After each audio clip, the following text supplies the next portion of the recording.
자, 계속 이어서 등비 수열을 보도록 할게요. 자, 책에 따라서 수열의 합과 일반항 사이의 관계가 먼저 있는 책들이 더 많을 거예요. 근데 저는 기본적으로 등비 수열 설명을 하고 수열의 합과 일반항 사이의 관계를 설명할게요. 자, 네 번째는 등비 수열입니다. 등비 수열도 일단 등, 비 이게 같다는 뜻이고 얘는 비율을 얘기한다 생각하면 됩니다. 그러니까 등비란 얘기는 일정한 비율의 곱이 계속 이어지는 형태의 수열을 얘기합니다. 예시를 들어보자면 1, 2, 4, 8, 16과 같은 형태의 수열은 어때요? 곱하기 2, 곱하기 2, 곱하기 2, 곱하기 2와 같이 이어지고 있어요.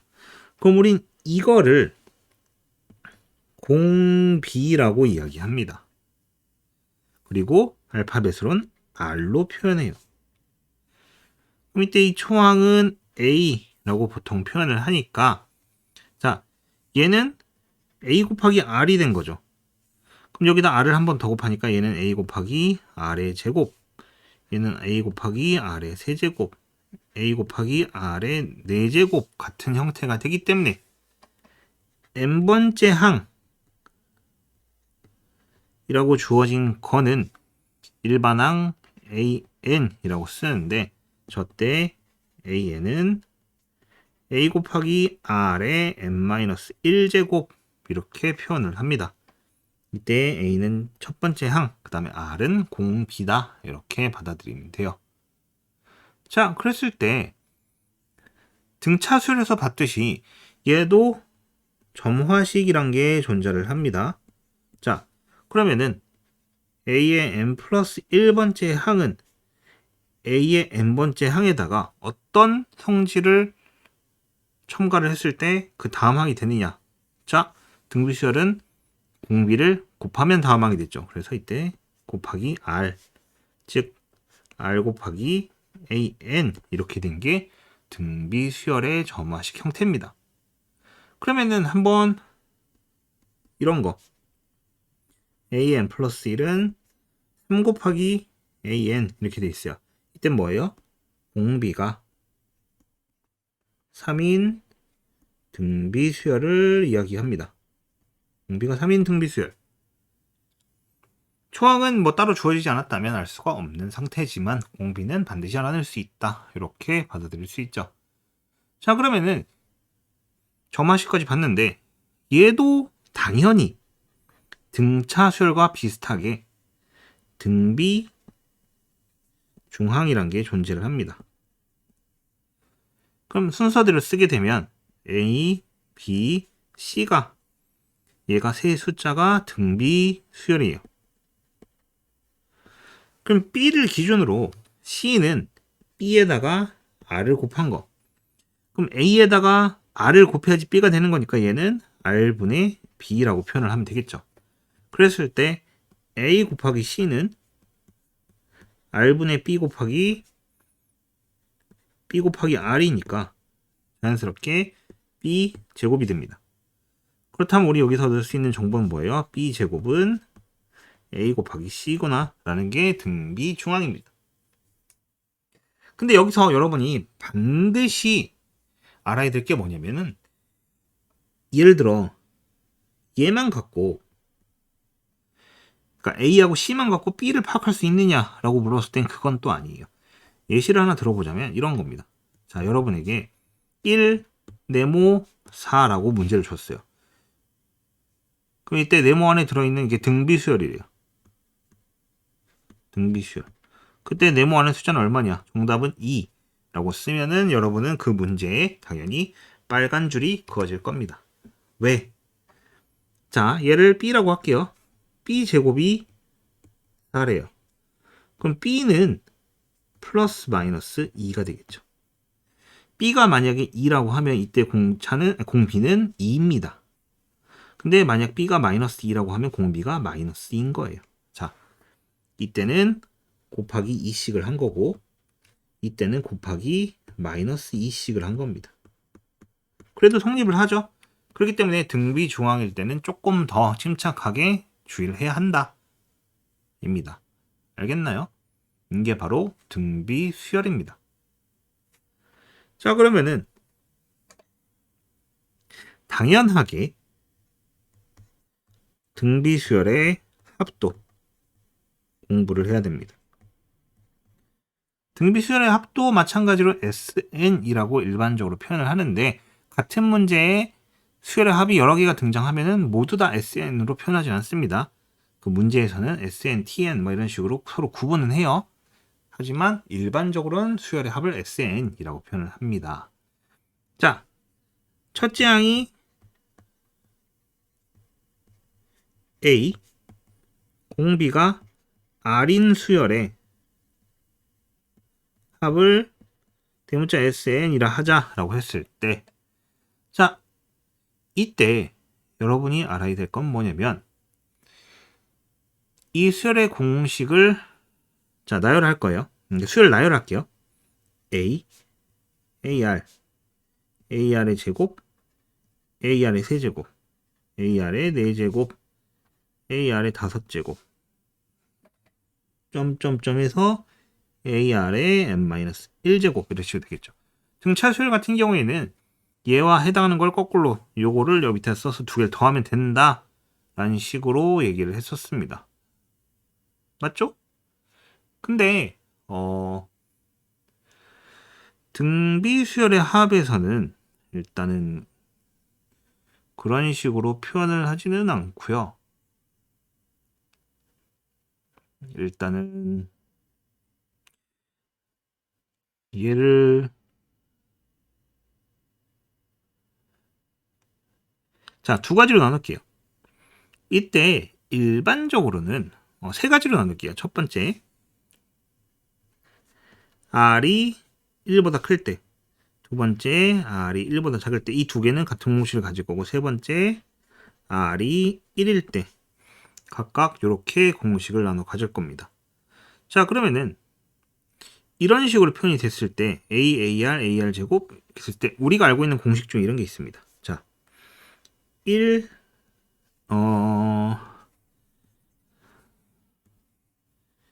1 더하기 x 더하기 x의 제곱이란 거에다가 여기다가 x 빼기 1을 곱하면은 우리 뭐예요? 이거 x 세제곱 빼기 1입니다. 인수분해 공식 혹은 곱셈 공식에서 알아냈죠. 그러면은 얘도 SN이다 라고 쓰고 A로 묶고 1 더하기 R 더하기 R제곱 더하기 점점점에서 더하기 R의 n-1제곱까지 했는데 얘에다가 R 빼기 1을 곱하게 되면은 원래 없던 걸 곱했으니까 자연스럽게 분모에도 R 빼기 1을 쓰게 되겠죠. 맞죠? 그러면은 위에가 어떻게 되냐면 분모는 여전히 R 빼기 1이고요. A에 R의 n제곱 빼기 1 이렇게 처리가 됩니다. 근데 만약에 여기에 1 빼기 R을 곱하게 되면은 1 빼기 R을 곱하게 되면은 이때는 색깔을 다르게 해서 뒤에다 써보면은 이때는 1 빼기 R의 A에 1 빼기 R의 n제곱이다 이런 형태의 공식을 얻게 됩니다. 즉 R이 1보다 클 때는 우리는 R 빼기 1 그 다음에 A의 R의 n제곱 빼기 1 이런 형태의 공식이 편하고 R이 1보다 작을 때는 1 빼기 R의 A의 1 빼기 R의 n제곱 이란 공식이 조금 더 편하다는 얘기입니다.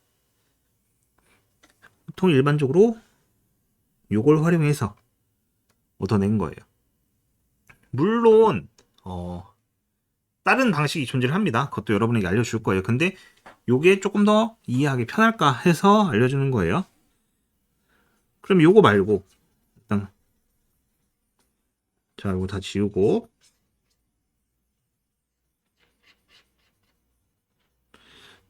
R이 1이면 자, 여기다 쓸게요. R이 1이면 어떤 일이 발생하냐면 A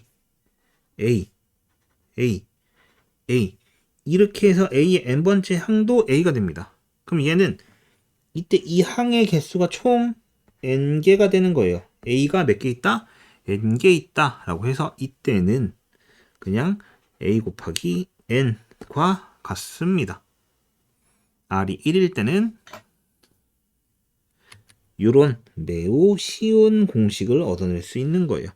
그 다음에 R이 1이 아닐 때는 보통 일반적으로 얘는 R이 1이 아닐 때라고 하고 퉁쳐서 얘기를 합니다. 자, 그러면은 공식은 이렇게 얘기를 했는데 학교 선생님들은 이렇게 설명하지 않아요. 그렇기 때문에 학교 선생님들이 설명하는 방식을 뭐예요? 반드시 기억을 하고 있어야 됩니다. 지금부터 그걸 보겠습니다. 자, 이거를 다 더하면은 뭐가 나옵니까? SN이 나온다고 얘기를 했습니다. 근데 여기다가 양변에 R을 곱하고 싶어요. R을 곱하면은 얘에다 R을 곱하면 AR 여기다 R가 순서가 이렇게 밀리게 되는 거죠. 여기 있던 게 R이 곱해지면서 1로 오게 되는 겁니다. 그 다음 마찬가지로 여기 있는 게 R이 곱해지면서 이쪽으로 한 자리씩 밀려난다고 생각하면 됩니다. 이렇게. 그래서 쭉 나열해 써보면 얘가 있겠고 그 다음에 이렇게 얘까지 이렇게 밀려나겠죠. 그리고 나서 이 두 개를 뺍니다. 학교 선생님들이 이렇게 알려줘요. 그럼 1 빼기 R의 SN은 당연히 여기 있는 요것들은 서로 지워질 거예요. 이렇게. 그럼 뭐가 남느냐? A 빼기 A의 R의 N제곱이 남고 이걸 묶으면 A로 묶으면 1 빼기 R의 N제곱이 남겠죠. 그러면은 자연스럽게 SN은 뭐가 되는 거예요? 1 빼기 R의 A의 1 빼기 R의 N제곱. 이게 학교 선생님들이 설명하는 방식입니다. 근데 만약에 지금 위에 거에서 아래 걸 뺀 건데 아래 거에서 위에 걸 빼도 무방합니다. 그럼 어떤 현상이 발생하냐면 R 빼기 1의 SN은 A의 R의 N제곱 빼기 A가 돼요. 그럼 A의 R의 N제곱 빼기 1이겠죠. 그렇기 때문에 결론적으로 공식은 똑같습니다. R 빼기 1의 A의 R의 N제곱 빼기 1. 둘 중에 어느 거를 위로 하고 빼느냐 그 차이일 뿐이에요. 그렇기 때문에 크게 문제가 될 건 없어요. 공식은 뭐다? 그래서 양수일 때가 편하니까 R이 1보다 클 때는 얘를 활용하고 R이 1보다 작을 때는 얘를 활용한다. 그래야지 분모가 양수가 나오기 때문에 라는 형식입니다. R이 1이면 이 공식을 활용할 거다. 자, 이렇게 주어져요. 자, 그러면 등비수열의 합까지 배웠는데 사실 등비수열의 합을 배우게 되면은 우리는 얘를 가지고 원리합계라는 걸 배우게 됩니다. 원리합계. 원리합계라는 건 쉽게 말해서 원금과 이자를 가지고 생기는 일들이에요. 그 원금과 이자를 갖고 생기는 일들을 가지고 문제를 풀어보자면 얘는 이런 일들이 많이 나옵니다. 쉽게 말해서 할부와 일시불에 관련된 얘기, 그 다음에 연금과 일시 지급에 관련된 얘기 등등이 이제 추가적으로 활용이 돼요. 물론 이것들은 이제 시간을 달리해서 오늘 설명하겠지만 지금 설명하지는 않고 일단 수열의 합과 일반항 사이의 관계까지 설명을 하고 이 원리 합계만 따로 설명하는 시간을 갖도록 하겠습니다. 자, 여섯 번째 수열의 합과 일반항 사이의 관계로 넘어갈게요. 수열의 합과 일반항 관계.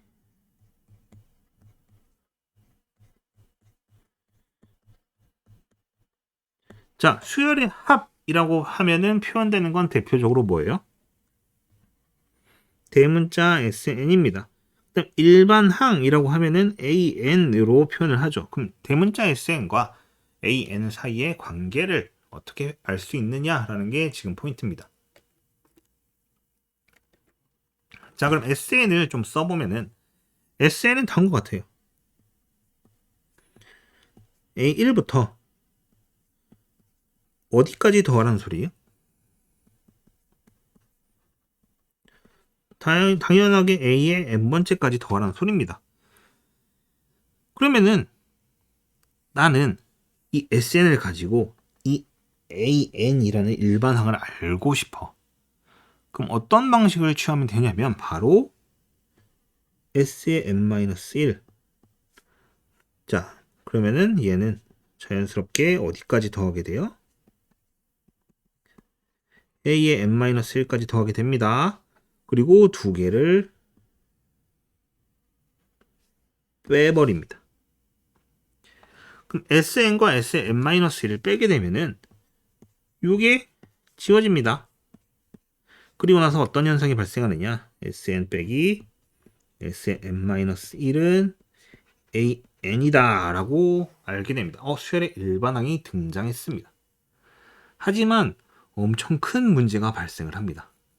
뭐냐면 이때 조건이 붙어요. n은 2 이상이 되고 그 다음에 A1은 S1이다 라는 이상한 표현이 책에 써져 있어요. 이게 뭔 소리야? 이거는 여러분이 한글로 설명할 경우 조금 더 쉽게 이해할 수 있습니다. 조금 더 쉽게. 자, 어떻게 설명하냐면은 다음과 같이 설명을 해요. n이 2 이상이다 라는 얘기는 n에 1을 대입할 수 없다는 얘기예요. 1을 대입하게 되면 얘가 S1이 되고 얘는 S0이 됩니다. 참고로 수열에서 S0이란 건 존재하지 않아요.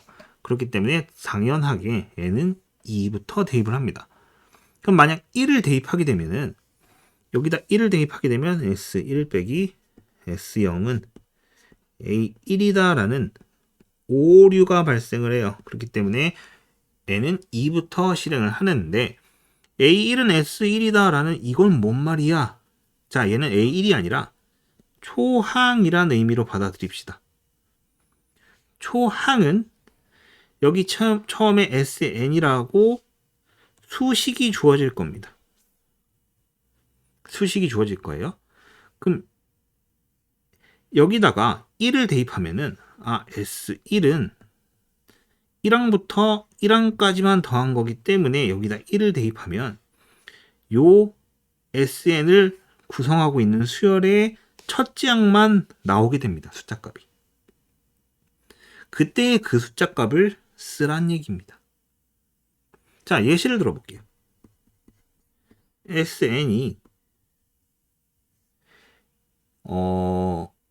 2n제곱 플러스 3의 n이라고 합니다. 이때 an을 구해주세요 라고 설명하고 싶은데 그럼 Sn-1은 2에 n자리에 n-1을 대입하면 되는 거예요. 이렇게. 그럼 이걸 수식을 전개하면 2n제곱 빼기 4n 더하기 2 더하기 3n 빼기 3 이렇게 처리가 될 거고 이렇게 뺄 수 있어요. 그래서 빼고 나면 이게 an은 4n 더하기 1 하고 나옵니다. 이게 일반항이에요. 그리고 나서 n은 2보다 크고 초항은 여기 주어진 이 식에다 대입을 한다는 얘기입니다. 그럼 여기다 대입을 하게 되면 숫자가 5가 나오는데 여기다 대입해도 숫자가 5가 나오네요. 이런 경우도 존재를 해요. 그때는 뒤에다가 요걸 쓸 필요가 있다 없다? 없다 입니다. 근데 자, 다음 예시를 들어볼게요. SN이 n제곱 빼기 3n 더하기 1이래요. 그럼 S의 n-1은 n-1의 제곱 빼기 3의 n-1 더하기 1입니다. 자, 전개를 하게 되면 n제곱 빼기 2n 더하기 1 빼기 3n 더하기 3 더하기 1입니다. 두 개를 뺄 거예요. 두 개를 빼면은 당연하게 얘랑 얘랑 얘랑 얘가 지워집니다. 그러니까 얘가 지워지는 거겠죠. 그렇다면 AN은 2N 빼기 4가 됩니다. 자, 이때는 일단은 무조건 n이 2보다 크거나 같다 쓰고 여기다 1을 대입하면 S1은 마이너스 1이 나왔어요. 여기다 1을 대입하면 마이너스 2가 나오네요. 얘와 얘가 같지가 않아요. 그때 뭐냐면은 여기다 1을 대입하면은 오류가 발생하는구나 라고 생각을 하면 됩니다. 이 두 개가 다른 경우는 오류가 발생을 하고 이때 초항은 여기는 오류가 발생하지 않은 값이니까 마이너스 1을 갖고 오자라는 얘기입니다. 그래서 여기서 얘기하는 A1은 초항의 의미고 S1은 여기다 1을 대입해서 그 값을 갖고 와라 라는 얘기랑 똑같습니다. 알겠나요? 이런 식으로 얘기를 하게 됩니다. 이게 바로 일반항 AN과 SN 사이의 관계예요. 그럼 일반적으로 얘에 대해서 조금 더 얘기를 해보자면 이렇습니다. SN이 PN 제곱 플러스 QN 이런 형태면 즉 상수항이 없으면 이때는 1항부터 성립을 합니다.